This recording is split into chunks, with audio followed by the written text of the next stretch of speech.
Hello, you guys, and welcome back. We are coming to you live from the Red Keep. Ooh, dragon heads. Ooh, oh my goodness, there's some skulls down there. They're big. Those are big. Some of them are not as big than dog skulls. That's true. Yes, I like yes. the big ones. But we are going to be going over episode 8 here in 3, 2, 1. All right, so Tyrion has finally escaped from the Eyrie, and he and Bronn are running around the mountainside where he runs into the Stone Crows. The Stone Crows are the mountain little tribes, kind of like the Native American Indians or whatever, but they're really bitter and angry, and they hate everybody until Tyrion, of course, charms his way into them and convinces them not to kill him. So Ned Stark has now been arrested because everybody thinks that, he's trying to usurp the throne, which he's not. He's pretty much just saying, yo, dude, this kid has no right to the throne because he's not Baratheon. But nobody believes him. Look at him. He looks like a frickin' Lannister. So he's in prison. Sansa's still engaged, and Arya has escaped because she's a badass. Then we go over to the Wall. The Wall is where Jon Snow's wolf has just found the arm from last episode. The arm, they discover, now belongs to the bodies of 2 deceased members of the Night's Watch,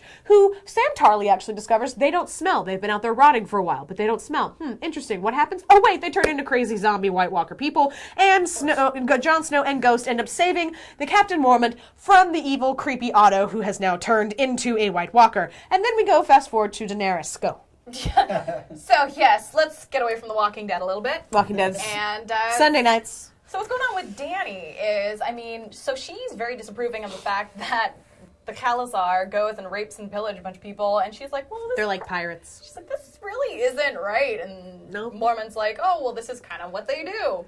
And so she convinces Khal Drogo, this really shouldn't be the way, and he tells his men, and they're like, dude, stop being so pussy whipped. Fair. Which is essentially, and so he ends up fighting one of them in, a really sexy fight. So hot. He gets wounded. So he gets wounded, and Dany's...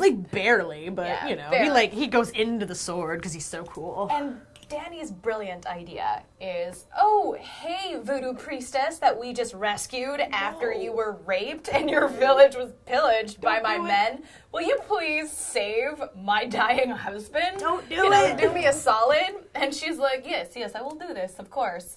And I wonder how that's gonna end. Yeah, how's that gonna work out? But the other thing is that he's barely wounded. Even Khal Drogo himself, he says something. He's like, it's nothing but the bite of a fly. It's a slice in his shoulder, yes, but he's not. In the books, he's impaled, and so they have to save him because he's literally impaled. On the show, he's just oh, ouch, scratch, and Daenerys is like, oh God, you're bleeding, help me, Lord. Stop it. This is not gonna end well. Why do you think this is gonna end well? I'm like, so pretty much, but what that fight scene, okay, though, I promise. That fight scene, though. Thank you, Jason Momoa. Also not in the books, but everyone was like, we just need to have more shirtless, awesome Jason Momoa, and I am okay with that. Thank you, B.D. Weiss. Thank you, Dan Benioff. Thank you. So speaking of shirtless stuff, and scenes that we don't necessarily need, but they're there anyway. Yes. So, we haven't mentioned that Osha, the wildling, yes, who went south of the Wall, is now, serving Bran. Bran can't walk because, her dude that she was with was trying to kill him and all, and now she's under the service of the Starks in Winterfell. Yep. Cool, She's awesome. I like Nymphadora Tonks. Who doesn't? Tonks! So, what's interesting is that they're in the Godswood, and, just chatting, etc. And then who should show up but Hodor.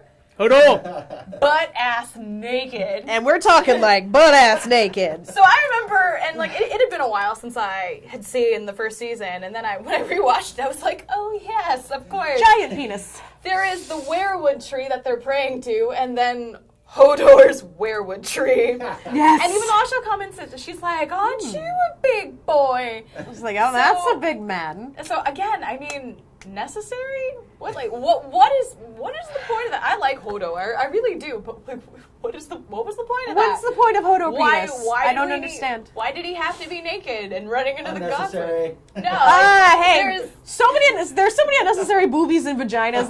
It's kind of we get 3 unnecessary wangs in season 1. Okay, we get Theon Greyjoys, we get what's his face who tries to poison Daenerys, and then we get some Hodor dong. So let's just say some hodong.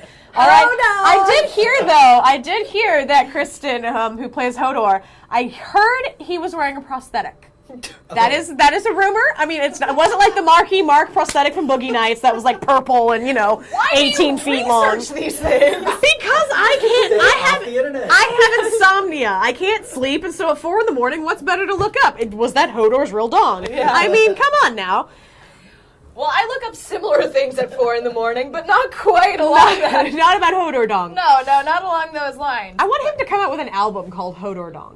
Hodong. Hodong! That that kind of sounds like a Chinese appetizer. Like, let's be real. Hodong. Oh, I feel like I yeah. should just eat that with chopsticks. Wow, that could go so Oh, many different we won't ways. even go there. We won't even go there. Well. That was easy. Hey! All right, guys. Thank you so much. We will see you guys tomorrow for season 1, episode 9. Niner. All right. Ravioli pizza! Think this costume's crazy? The show is even crazier. Watch the Game of Thrones Recap Uncut series. Subscribe below. We'll be posting an episode every day up into the premiere. I'm Quentin. I'll be wearing this skirt with no underwear. And we'll be having fun. The gods are with you watching this show.